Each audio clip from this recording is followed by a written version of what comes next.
Today, my friends, we're going to be doing a full breakdown on Pekka Bobat. I plan on making this a new series on the channel to where we fully break down every single strategy from Town Hall 11, Town Hall 12. If you guys want to see some Town Hall 13, let me know. But we are primarily looking at Pekka Bobat, and we're going to go step by step, looking at a couple more examples here. But we're going to show you guys how to use this strategy.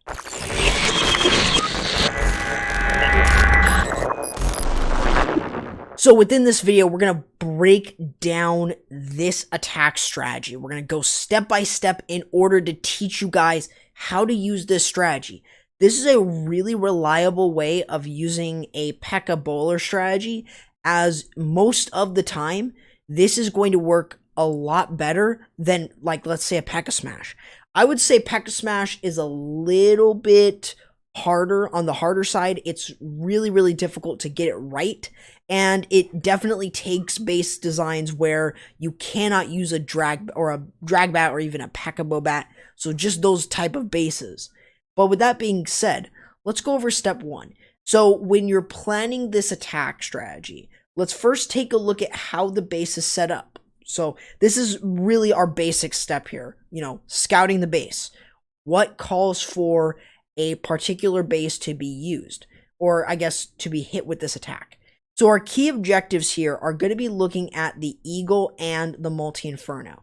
So those are going to be our primary two things that we're looking for at least to get before we drop in our bats.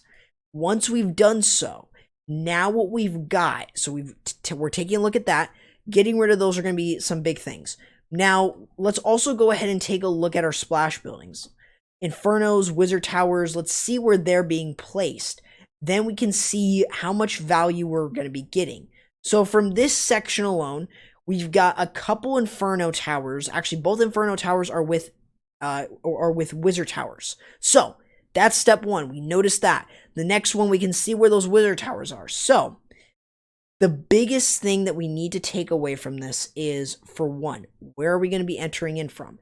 Where is the town hall? That's a big crucial part. So this is a big thing. I would almost even want to start with like a yellow, because it's really that important. That's not a good star.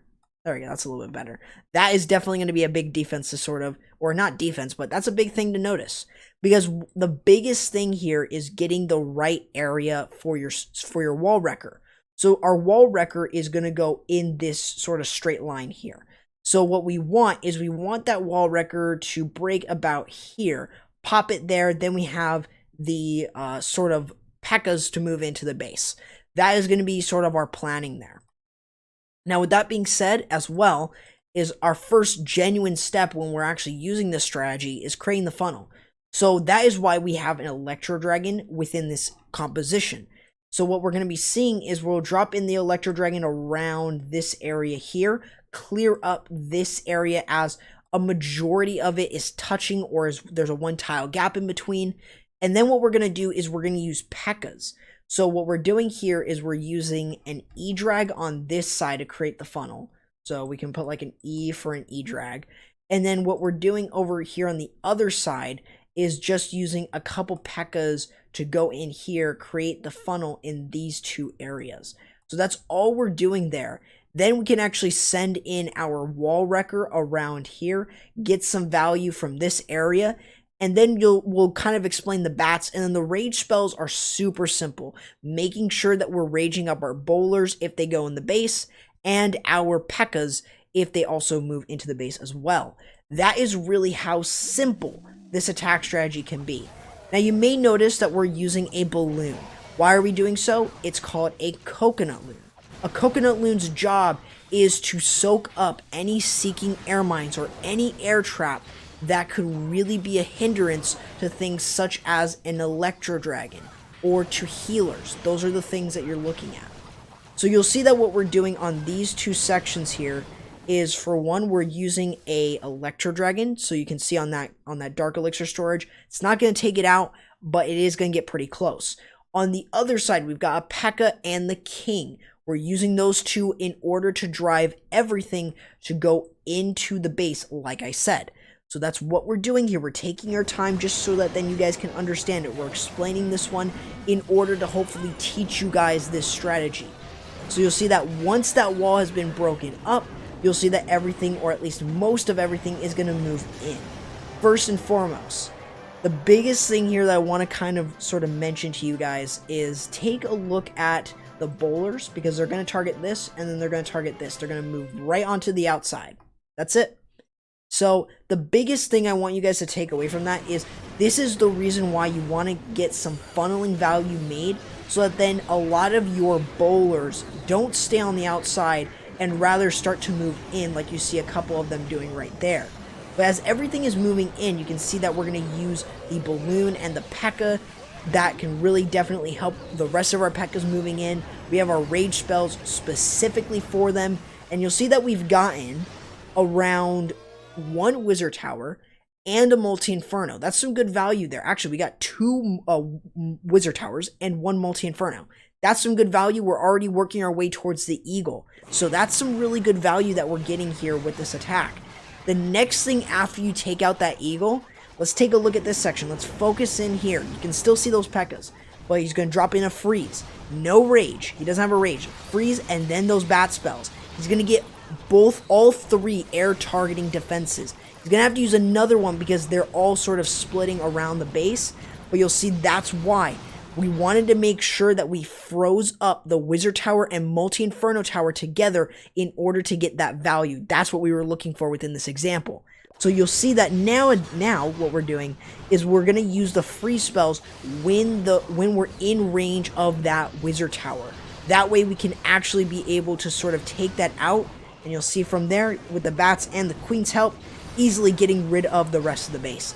And that is why this strategy is very reliable. So this is a good first example, teaching you guys, explaining to you guys, and definitely explaining to you guys in a way where it's going to be a lot easier for you guys to understand.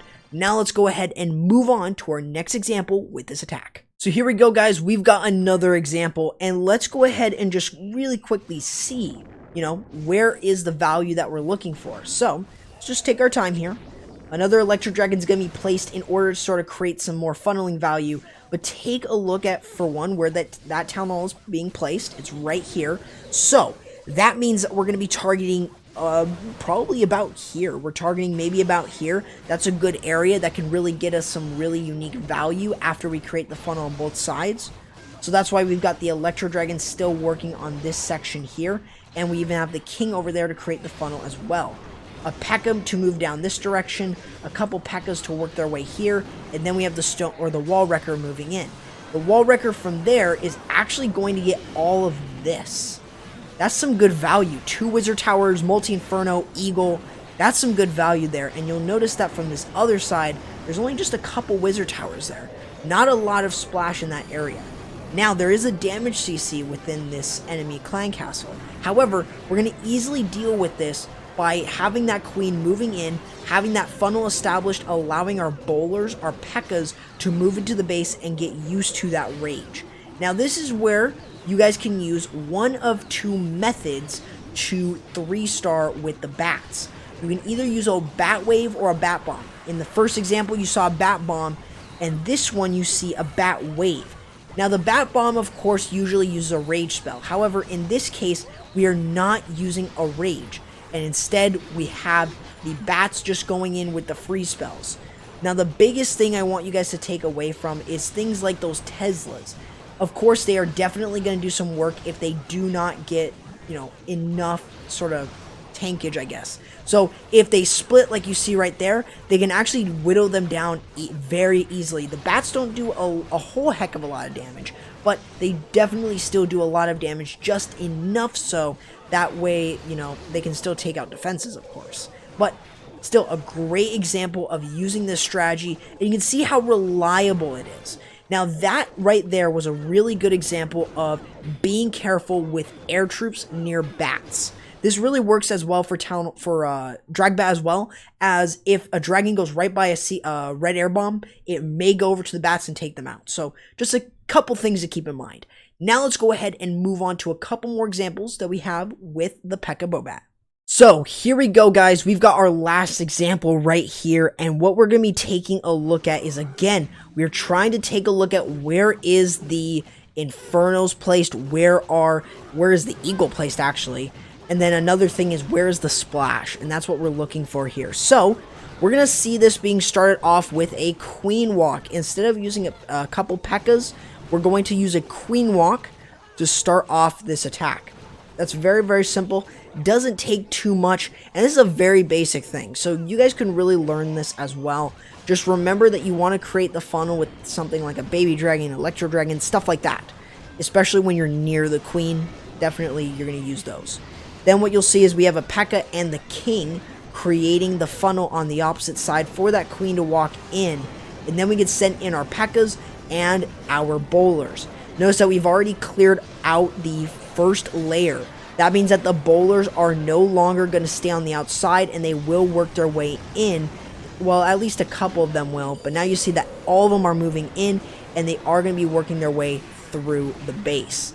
Now, with that being said, as they start to move through the base, we're using those rage spells to keep them all alive. You see that the tornado trap brought that wall wrecker even closer to the wall, but even still, that's fine. You can still see how much value we're getting. We've almost gotten all of the wizard towers, and that's really, really big.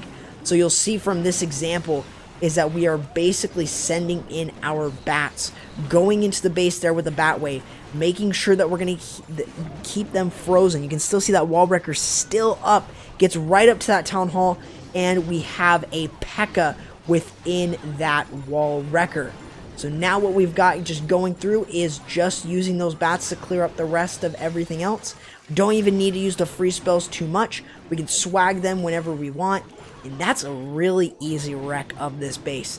Notice how our wall wrecker got through the entire base. And that's really important there. So if, case in point, you guys want to try this strategy out, try it out. It's really reliable at Town Hall 11.